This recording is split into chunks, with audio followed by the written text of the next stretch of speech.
कि पिंटू प्रेमी का 2024 में एक हिट सॉन्ग आ चुका है, जिस सॉन्ग का नाम है दवैया तू ही करइबहु।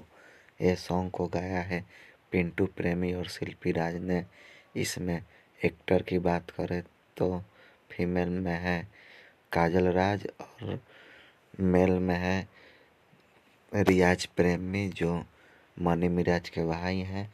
तो दोनों कलाकारों ने मिलकर इसमें एक्टिंग का काम किया है और इस सॉन्ग के राइटर हैं मुकेश यादव जी।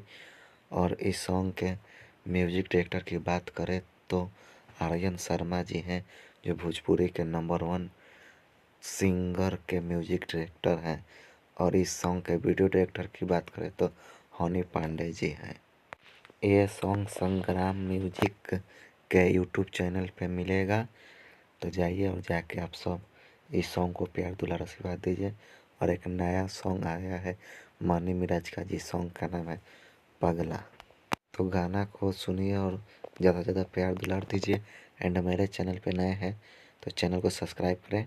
मिलते हैं किसी अगले वीडियो में, तब तक के लिए बाय एंड सब्सक्राइब करें।